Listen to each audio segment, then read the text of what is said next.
Hello friends, welcome to practice MCQs for JKSSB Account Assistant Exam. This is me Shivali Sharma. So here we are again with another video जो कि हमारी last में आधी cut चुकी थी because of some issues. तो अभी हमारा जो हुआ था प्रोसेस हुआ था काउंटिंग का, जहाँ पे हम कम्युनिकेटिंग तक पहुंचे थे। तो मैंने आपको बताया था कि कम्युनिकेटिंग पार्ट क्या है, communicating the interpreted information to the users. तो हम बात कर रहे थे यूजर्स कौन है बिजनेस में।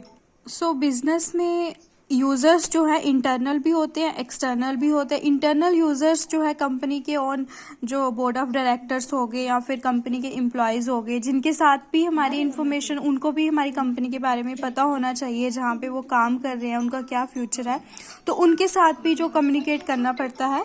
एंड उसके बाद हम बात करते हैं एक्सटर्नल यूजर्स, जो कि आगे हमारे बैंक्स, जहाँ से हम लोन्स वगैरह लेते हैं, जो हमारी टैक्स डिपार्टमेंट है, इनकम टैक्स, तो ये सब कौन है हमारे एक्सटर्नल यूजर्स। तो अभी हमारे जो मैं एमसीक्यूज करूँगी थोड़े से जो इम्पोर्टेंट है।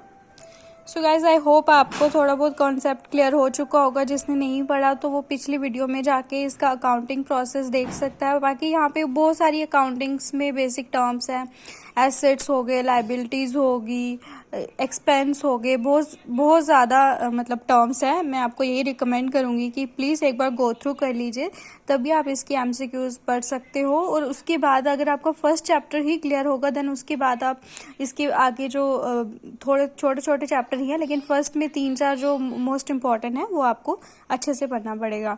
तो पहला हमारा एमसीक्यू क्या है, अकाउंटिंग इज एन। अकाउंटिंग क्या है, तो आपको जो ऑप्शंस मिलेंगे, मैंने 4 तो नहीं लिखे हैं, इतना मैं बहुत आलसी हूँ वैसे तो आपको बता दूं कि वहाँ पे लिखा होगा आर्ट हो गया, साइंस हो गया, art as well as science, या फिर जो मर्जी नन भी लिखा हो सकता है। तो आपको इतना पता होना चाहिए अकाउंटिंग क्या है। अकाउंटिंग जो है बोथ आर्ट एंड साइंस है। तो आर्ट क्या होता है बेसिकली, कि आर्ट हमारा कभी भी हम जो भी हमारी प्रैक्टिस से हमारा इम्प्रूव होता है। तो अकाउंटेंसी भी हमारी प्रैक्टिस पे डिपेंड करता है, बिकॉज इसमें बहुत ज़्यादा प्रोसेसेस होते हैं, जैसे journal to ledger, journal to ledger, उसके बाद हमारा जो आ जाता है पार्ट ट्रायल बैलेंस हो जाता है। बहुत ज़्यादा इसके आगे आगे पार्ट्स हैं जो अगर आप अकाउंटिंग पढ़ रहे हो, तो इसीलिए ये सब किसके ऊपर डिपेंड कर रही है, प्रैक्टिस पे डिपेंड करता है। और साइंस में क्या होता है, साइंस एक kind of set of principles है। तो अकाउंटेंसी भी एक प्रिंसिपल पे बेस्ड है।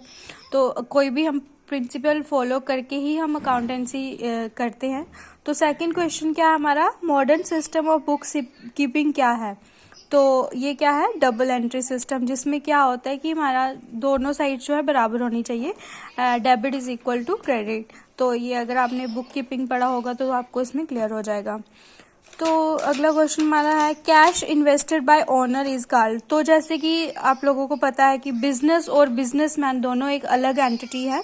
तो जो वो कैश इन्वेस्ट करता है बिजनेस में, उसे क्या कहा जाता है, capital. Father of accounting is कौन है, वो लुका पिकोली। तो नेक्स्ट क्वेश्चन है हमारा, कैश और goods taken away by proprietor is called. Proprietor कौन होता है, हमारा ओनर जो बोलता है। जो भी वो अगर कोई भी बिजनेस से अपने पर्सनल जो है सामान पर्सनल यूज़ के लिए जो निकलवाता है, जैसे कैश ले लेता है वो, जो किसी की दुकान है या कोई भी बिजनेस है या कुछ भी चीज़ वहाँ से ले लेता है, तो उसे क्या बोलते हैं हम, ड्रॉइंग।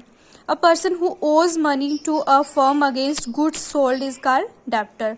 तो जैसे कि who owes money to firm against goods sold, जैसे यहाँ पे आ गया गुड्स सोल्ड।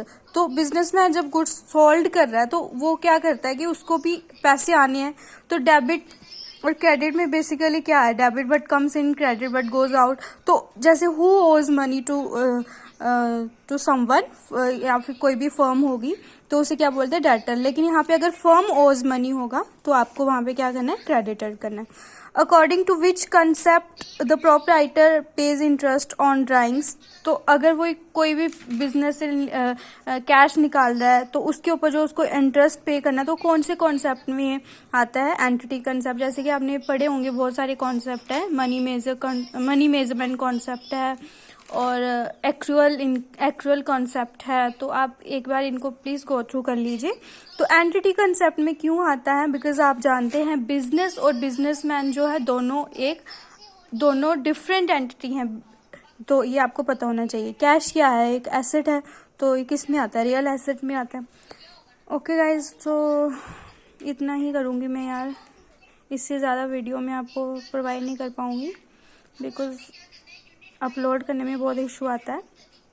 तो अगर आप चाहते हैं मैं आपको और ज़्यादा से ज़्यादा MCQs प्रोवाइड करूँ तो प्लीज़ चैनल को सब्सक्राइब कर लीजिए। Thank you.